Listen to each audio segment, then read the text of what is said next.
Welcome to the UIAAA Connection podcast. Hometown Ticketing is proud to be the exclusive sponsor of the UIAAA Connection podcast and to provide schools nationwide with the best options for digital ticketing for their events. Visit their website at hometownticketing.com to learn how they can make digital ticketing possible and simple at your school. Thank you to Hometown Ticketing for their exclusive sponsorship of the UIAAA Connection podcast. Welcome back to another edition of the UIAAA Connection. I'm your host, Mark Hutch Hunter. Today, we're pleased to kick off Season 5 of the UIAAA Connection with our special guest, Dirk Barber, Certified Athletic Administrator, the Director of Athletics at Ben Lomond High School. Welcome to the podcast, Dirk. Hey, thanks for having me, Hutch. I'm excited. Ever since you started it, I've been really excited to listen and hear from other athletic directors and then, get the opportunity to be on it too. Now it's this your is my time. first podcast ever, so hopefully it goes there good. There you go. Let's have you start by sharing with our listeners here in Utah and across the nation where you grew up, where you went to school, your first job, background, that type of thing. Yeah, so I grew up in a small town in West Point. A lot of people don't really know where that is. It's I always tell them it's out by Antelope Island, and some more people know kind of where that is, but it's just northern Davis County and then straight west out in the boonies. I went to Clearfield High School, so Syracuse High wasn't around when I was coming up. It was built my senior year, and they didn't take seniors, so that kind of gives you an idea of how old I am. But from there, I went out to a junior college in California in the Bay Area called Lomond College in Fremont, California. I played baseball there. And then when I finished up my time there, transferred to the University of Utah, the greatest school in the nation. I'm a big Utes fan. My wife and I have season football and basketball tickets. And then did my undergrad there. I was working at a 24-hour fitness. I love health and fitness, obviously, getting my degree in teaching health and PE. And that's where I met my wife, which was awesome. She was a member at the 24-hour fitness. I finally worked up the courage to say, hey, you want to go out sometime? We went to a Kenny Chesney concert, and that was all she wrote. So I have three beautiful kids, a little 4-year-old girl, a 2-year-old boy, and a 1-year-old boy. So they're really close. And my life is chaotic. You see the bags under my eyes. It's because I've got 2 in diapers and get no sleep, but it's great. There I realized that I really wanted to go into coaching. That's kind of what brought me into education. And so I sent out a mass email to all the coaches in the Salt Lake Valley, the baseball coaches, and said, hey, I'm willing to work for free. I just want to start getting my feet wet. And had quite a few, coaches write me back saying, hey, yeah, I'd love to meet you. I went that day and met with Eric Hansen, who was the head baseball coach at Skyline at the time. And we hit it off, and he found a $1,000 stipend for me, and I started coaching and haven't looked back since. So that's kind of a little bit about me. Perfect. Let me follow up a quick question about the Utes. Were you able to make it to the Rose Bowl?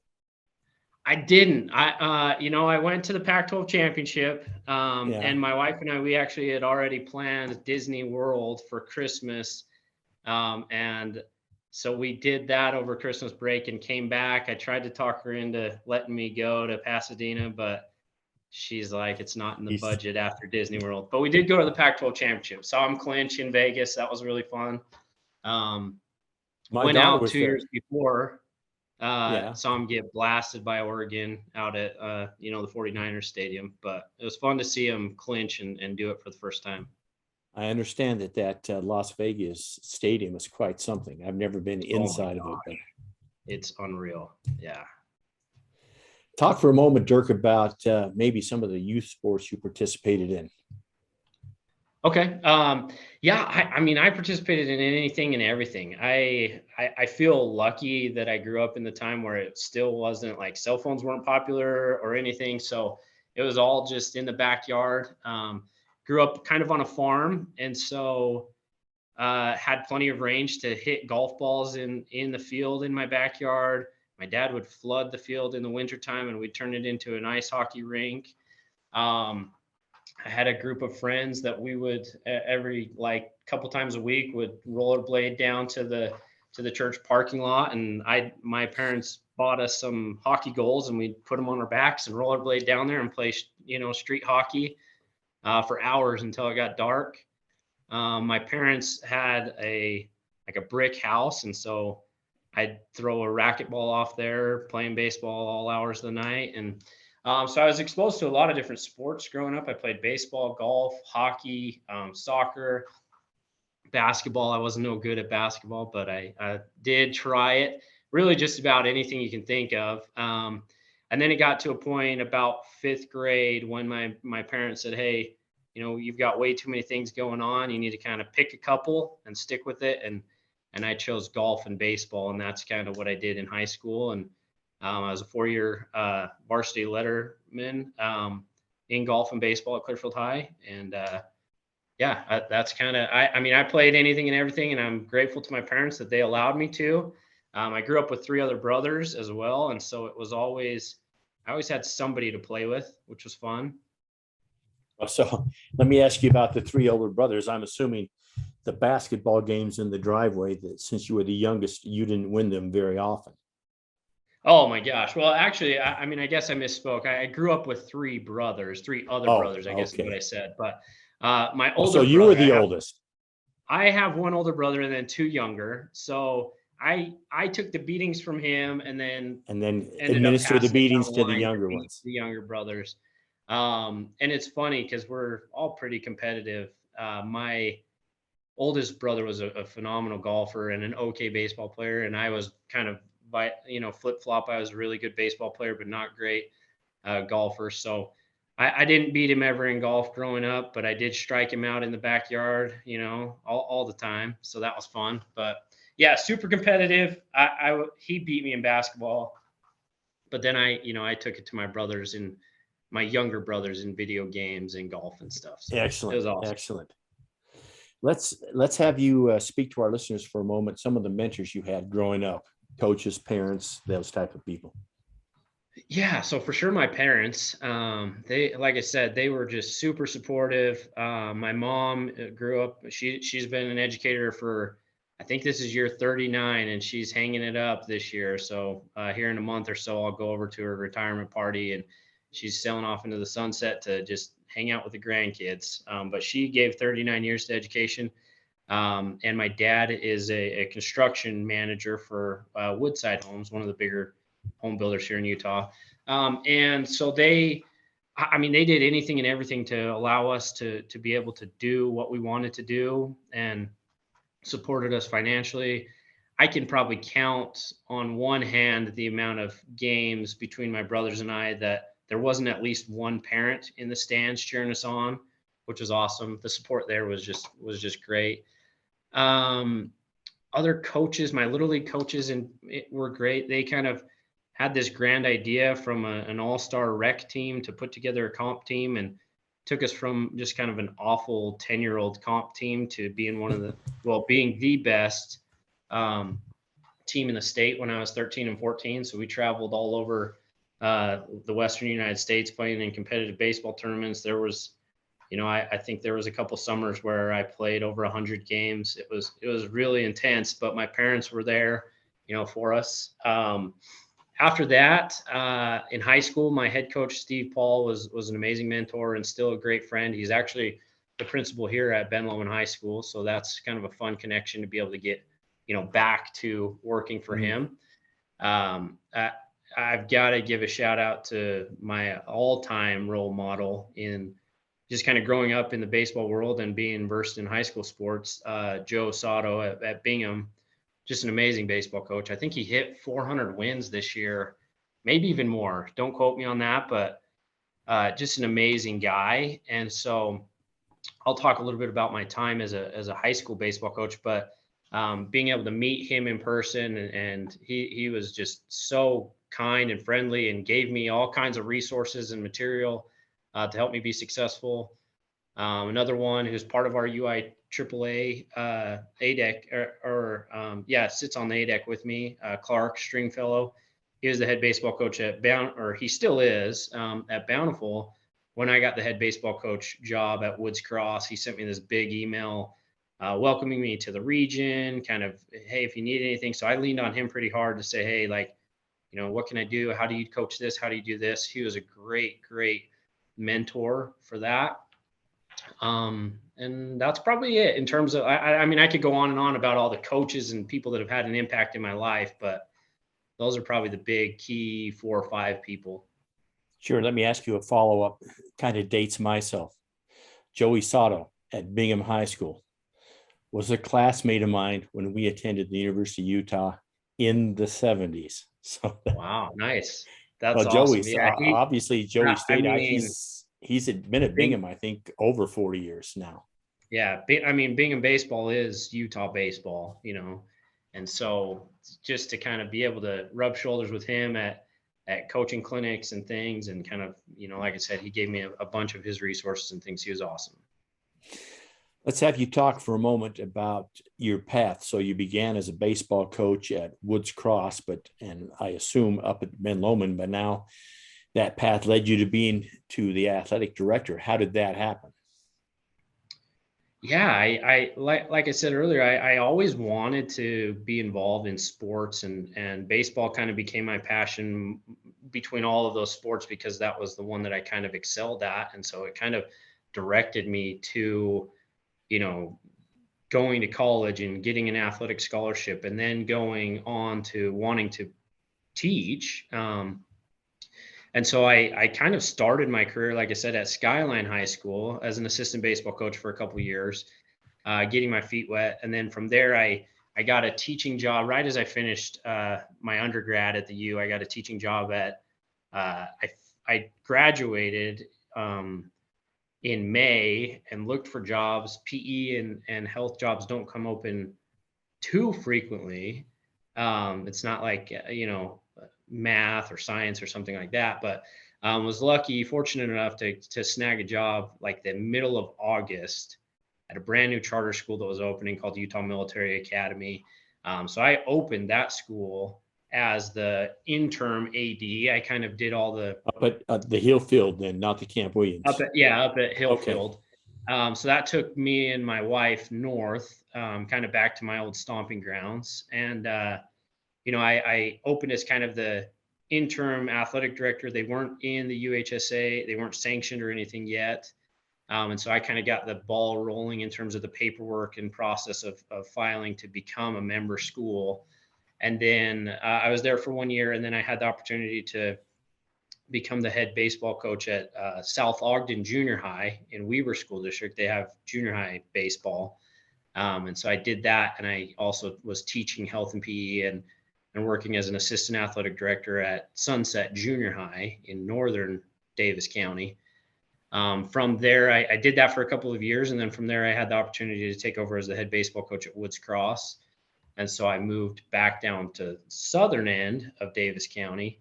My wife and I bought a little home in North Salt Lake, and I taught and health and PE and was the head baseball coach there at Woods Cross for a couple of years. And then was getting ready to go into my 3rd year there, and saw that the Ben Lomond AD was retiring, and so I kind of threw my hat in the ring, knowing that, I knew Steve really well, and knowing that I wanted to one day be an AD, but maybe when I was like 40 or 50, right? But, here I am, this young guy that's like, I'll throw my hat in the ring, and, just not really knowing what it entailed or anything. I had the experience at the junior high, which, obviously isn't anywhere close to what we deal with here at the high school, but kind of started getting my feet wet in the athletic director position.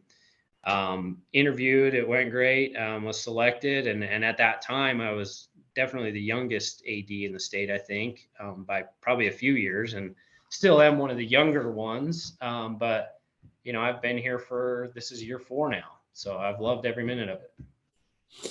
Well, that's excellent. Let's talk for a minute about your preparation for the CAA exam, and then, of course, your work to get that, and speak about the importance of certification to our audience. Oh, it's been so great. The classes that you have to take to lead up to the CAA are so important. All of the law classes. I was fortunate to get in all of Lee Green's classes. There were, I mean, I think there was one St. George conference before COVID that I sat in like 3 law classes of his and left just like mind blown. It was my first year, and I'm like, holy cow, there's so much that I didn't know. You don't know until you know. And I just was like, there is so much that goes into it. Those classes alone have been, more than beneficial to my career and helping kind of make sure that we're doing all of the things on the legal side of things. I think the CAA is set up in a way that there's enough classes that really help you kind of learn how to be an athletic director in terms of being organized with the 501, the law classes, and there was just so much good that came from helping me as a first year AD. And I was lucky enough to have district and admin support to say, hey, this is an important thing, like we want you to do it, that I kind of just jumped right in, both feet first, and took all the classes, passed the exam in the fall this year. And so I was able to get it within my first 3 years, which was exciting. And I haven't really looked back. I've taken all kinds of courses, I've gone to the national conference a few times, been to the UIAAA conference every year except for this year. My wife and I had the opportunity to start building our dream home, and then due to construction, delays and things, we were just moving over the conference, and there was no way to not move at that time. So I didn't make it this year, but plan on making it every year after that. But there's the exam itself. I was lucky. Rich Barton is so fantastic at what he does, obviously. And he reached out to me and said, hey, I know you're taking the exam. Here's some material. Let me know if you have any questions. And the material that he gave me was I was really able to study it for a few hours a day for a couple of weeks leading up to the test. And that helped me be prepared. I took it in the fall, like I said, and there wasn't a pre-exam training or anything like it. I wish there would have been, because I think it would have been beneficial to just kind of have an idea of what I was getting into. Right. Like we do at the conference. I think that's so beneficial to ADs to do it the night before. But I got into it and did really well. I'm a little embarrassed to say I didn't know where the National Athletic Director's offices were. I said Kansas City because I thought everything's in Kansas City. Well, they were in Kansas City till the early 2000s, and they moved to Indianapolis. But go on. Right. So I missed that question, but did well on the rest. Well, that's excellent. Thanks so much for sharing, and thanks so much for talking to our audience about the importance of being certified. Let's talk for a moment, Dirk, about today's job as an athletic director and just how much has changed in the 4 years since you first started. Oh my gosh. Well, here in Utah, it's changed like crazy. I started and we kind of, I worked, I took over just after Thanksgiving, and got to experience a crazy spring weather of cancellations and everything. And then the next year got to experience the spring of shutdown because of COVID, and then a full year of COVID. And then this year has been a little more back to normal, it feels.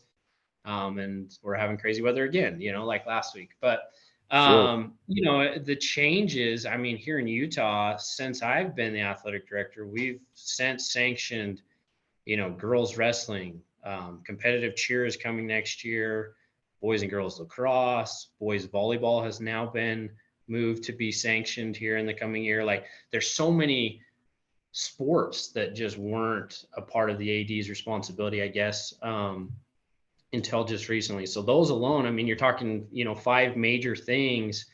And so that's 5 new head coaches and dozens of assistant coaches and all of the student athletes that come with that and all the paperwork and everything. So like the role of an athletic director has just become even more in terms of the amount of people you're in charge of and the things that you're doing. So there's more on athletic directors' plates just in that regard. So it's crazy. It's always changing. As more things come out, it's definitely good to continue on with the education and learning piece, because, every class I sit in, it's like, this is new, and that's been really good. But the role of an AD is ever changing for sure. Well, that's That's well said. Those thoughts about that. 5 new sports coming on the next year or two, but there's still only one Dirk. And so That's that's right. just that much more put on your plate. Let me ask you this, Right. Dirk. What's your biggest failure and what did you learn from it?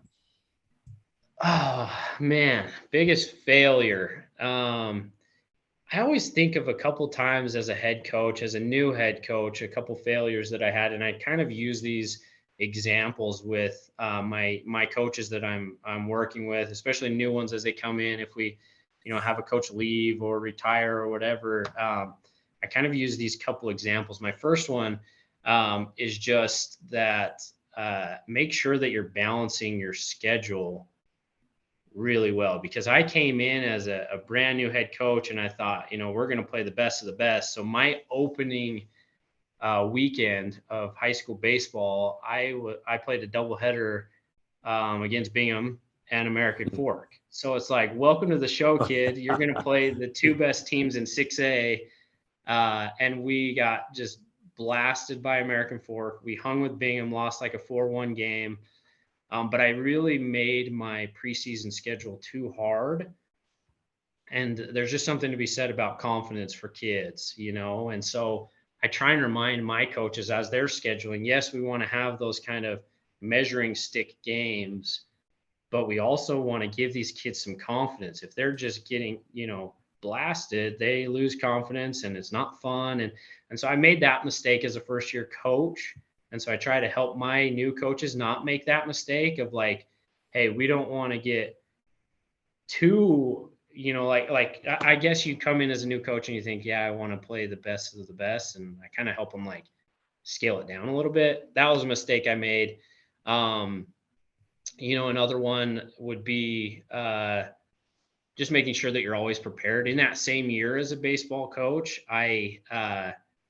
we went into the last game of the season with a chance to clinch a region title. We were in first place. We were playing East, who at the time didn't have a great baseball program. They've got, so many great programs, but at the time, baseball, they were in last place in the region. So here's the first place team going against the last place team, and just a whirlwind, like a combination of it being their senior night,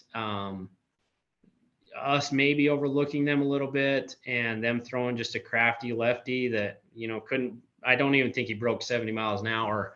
They upset us. And I think about it all the time. It still eats me to this day that I'm like, I didn't do enough as a coach to prepare my guys to be ready to win that game and clinch the title. And it eats me alive. And so I kind of remind my coach, or I tell my coaches, obviously, that story, and remind them that every day we've got to be ready. And we've got to kind of have our coach, our game plan for practice. We've got to remind our kids to kind of stay in the moment, that, don't take anybody for granted. And I've kind of used that in my athletic director life of just making sure, like, hey, there's no little things, like, so that I'm not looking at maybe a minor sport. I hate to say minor sport, but one of the smaller Individual sports, sure.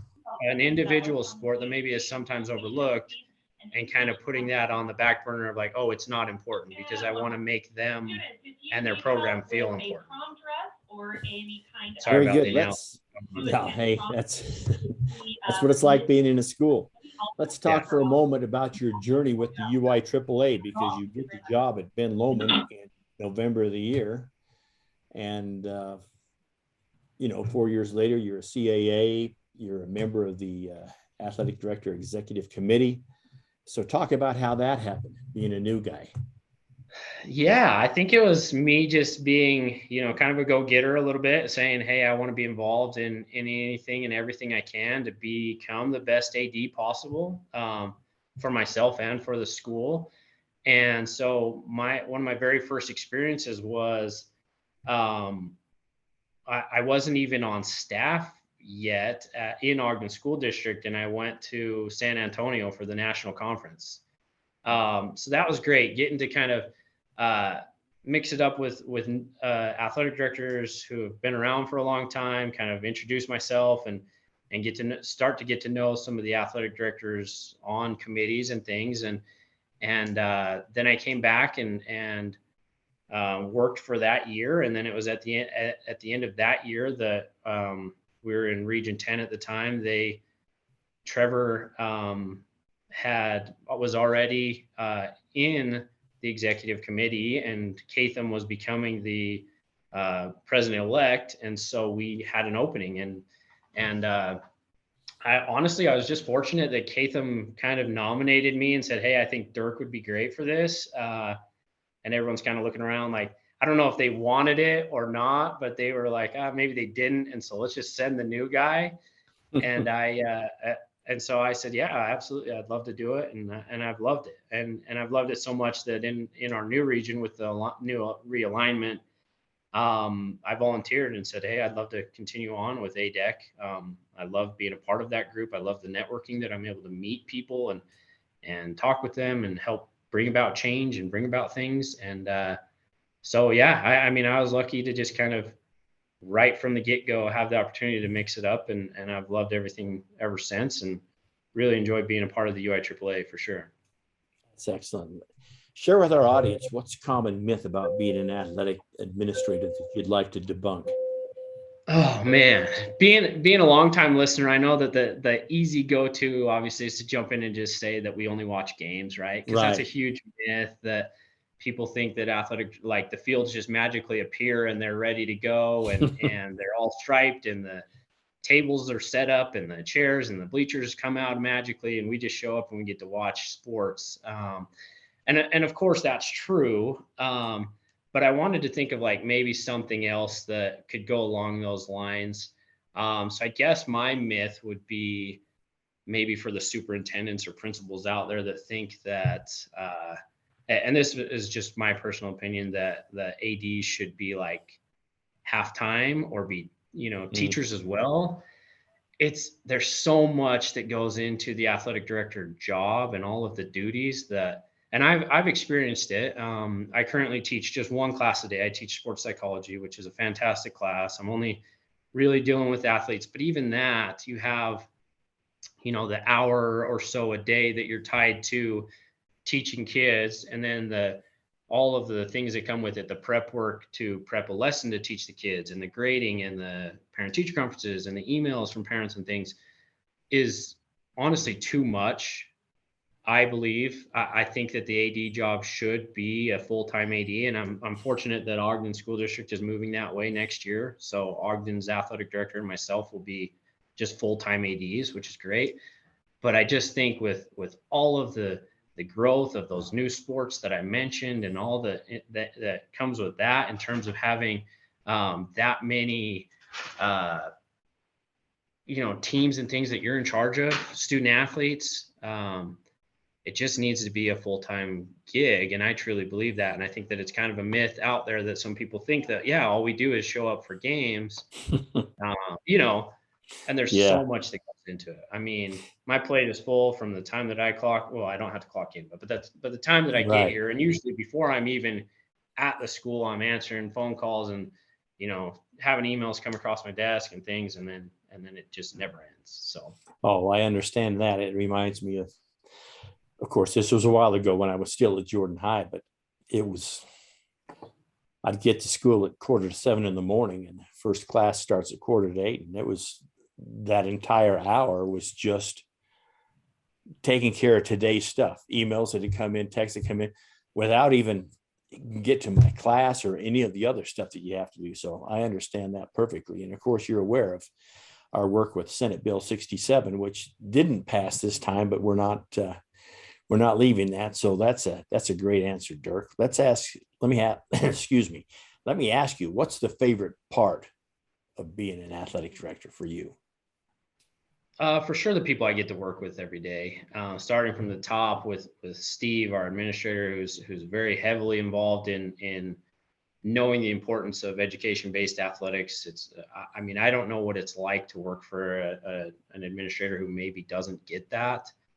So I'm fortunate in that regard, but being able to work with him alongside him to go over, all of the things, the scheduling meetings, the finance meetings, and all of the things that go with that, all the way down to the coaches that I get to interact with every day. I've been fortunate to really hire pretty much every sport since I've been here. And now it's kind of, we kind of came in and shook some things up.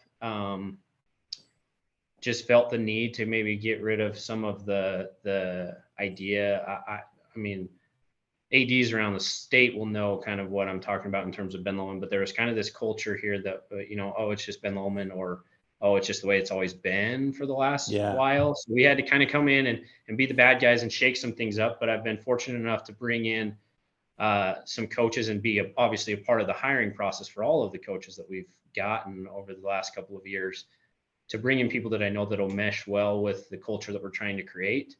And so there's a lot of good momentum going here. I don't know if you've been up here and seen our new facilities, but I'd say they're the best, if not one of the top 3 in the state in terms of the gyms and the, all the fields and things. Well, I've seen your, obviously I test your, every summer I test your field for the Ogden district. Oh yeah. The turf. So you've seen the new building and stuff. And it's fantastic. It's fun to be in charge of.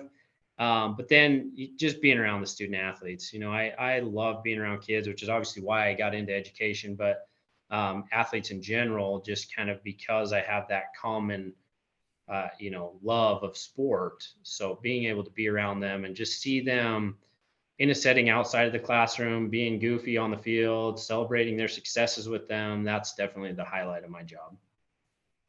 Great answers. Thanks, Dirk. And thanks for everything you shared with us today. Let me finish up with a couple of questions.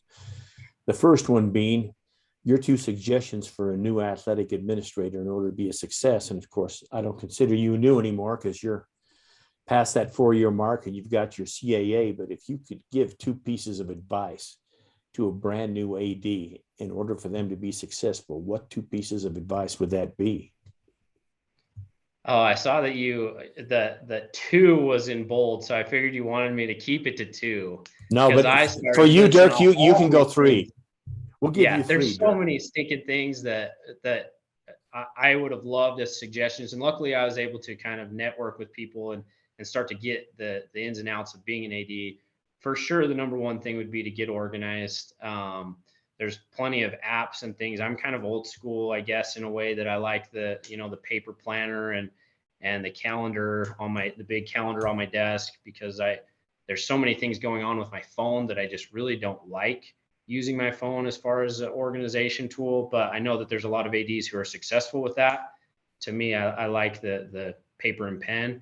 But you have to be organized as an AD. There's so many things going on. I have a checklist, a daily checklist, a weekly checklist, a monthly checklist, and an overall yearly checklist of things that I'm constantly making sure. Did I order buses? Have I double checked the buses? I send out, a weekly email to all of my coaches. Here's the practice and game plans for the week. Make sure, just to kind of make sure that we're on the same page. I send it a bus schedule out to the bus company to double check and make sure that we're on the same page. So it's just kind of those organizational tips and making sure that you're on top of it. Otherwise it'd be a really, really tough job. And I lose sleep thinking that I forgot a bus or officials aren't going to show up to a game or something. But, I try and make sure that my organizational skills and time management is obviously a huge part of our job. So making sure that you kind of either take a course, the 501 course, obviously is a huge course in terms of how to be organized. And there's a ton of other courses and networking opportunities to kind of be able to figure out what's the most important and be organized, for sure. The second, I guess, suggestion would be to over communicate. I kind of mentioned this with the time management piece, but I'm an over communicator in terms of reminding my coaches about all the policies and procedures that we have going on, whether it's a UIAAA policy and procedure or a school policy and procedure when it comes to fundraising forms and all of that. I try and over communicate, probably so much so that the coaches are like, goodness, Dirk, you've already told me this 100 times, right? But it's just kind of more to make sure that I'm checking off the box for myself. Yes, I talked to this coach about this. Yes, I checked the bus schedule. Yes, I checked Arbiter every single day to make sure we have officials and no officials canceled. I over communicate with the officials to make sure they know where the field, what field we're playing on, what time, if it's going to be a senior night, we might run a little late. We might not start till 7:15 if it's a basketball night or something. I try and over communicate those things, and I think that people really appreciate it. But I think that that's something as a new AD that if you learn to master early, it'll save a lot of headaches. With that over communication piece, this kind of goes along with it. One thing I wanted to mention was it took me a while to realize, I mean, my first probably 2 years as an AD, I was available 24/7, and you just can't do that. Yes, there's going to be emergencies, but a lot of the emergencies can wait until the next day. So I've over communicated to my coaches that, hey, like if it's after 6 p.m., like unless it's an emergency, shoot me a text or an email so you don't forget. But like I've kind of committed that 6 to 10 o'clock time frame to be present with my family. And I think that that's huge. Because that would be on the days that you were home, not the days that I'm home before 6, for sure. If it's a game night, obviously I'm available until 10 or 11 p.m. But on those days where I actually get to get home at a decent hour, I've kind of made it, I've overly communicated it and made it a point with my coaches, like, hey, if it can wait till morning, please respect my time, because I give so much time to this job and to the school and to the sports teams. I want to also be present with my family. So, and that's helped tremendously just in my family life, but also in my in my work life, to know like, okay, from 6 to 10 p.m., unless it's an emergency, I'm not thinking about work as much as possible. So. Great answers, Dirk, and thanks for sharing that. Let me finish with this question. What question should I have asked you that I failed to ask? Oh my gosh, I don't know. It was a great podcast. I love the questions. I love listening every week just because there's so much you can learn from other people. It's great to hear the stories of what people go through, and you're like, oh, it's not just me that deals with this. Oh, it's not just me that does that. I don't know. I guess maybe you could ask, what are your plans moving forward for the future? I don't know. My plan for sure. What are your plans then? Share that with us. All right, there we go. My plans for sure are to get back into coaching. Ogden does allow us to be a head coach. I know there's some districts that don't. You can be a head coach and also be an AD. And I don't know that I want to get back into being a head coach right away, but I just miss coaching baseball and the relationships that you get from coaching. So I made it kind of my own personal goal to say, hey, I'm going to figure out how to be the best AD I can be for the first few years. But I miss it so much. I want to get back into at least being a part of it. So I'll be doing that probably next year, as long as the head coach will let me, which I've got a pretty good relationship with him. I think he will. For sure, continuing my education. My next plan, obviously, is my CMAA, my Certified Master Athletic Administrator, and taking courses, working towards that, and then the big project that comes with that. I don't know. Like I said, I'm kind of in a good spot here where I really do enjoy the work. I enjoy the kids. It's a tougher school, no doubt. If you don't know anything about Lomond High School, it's demographically one of the harder schools in the state, for sure. It's inner city Ogden, inner city kids. And so there's challenges that come with that. But I really love, even though, the wins and losses in the wins losses column, we're not there very often. I really love the ability to really make an impact and be a positive role model. So I love what I'm doing here. The future, I mean, like I said, we're building our dream home this year. And so I'm excited to move into that with my wonderful young family. And just kind of continue on with the craziness of being an athletic director. So that's excellent. Well, that wraps it up for this initial edition of season 5 of the UIAAA Connection. Once again, our guest today has been Dirk Barber, Certified Athletic Administrator, the Director of Athletics at Lomond High School. Thanks for being on the podcast, Dirk. Hey, thanks. Thanks, Hutch. Thanks for having me. And for our listeners, we hope you tune in again next week for another edition of the UIAAA Connection.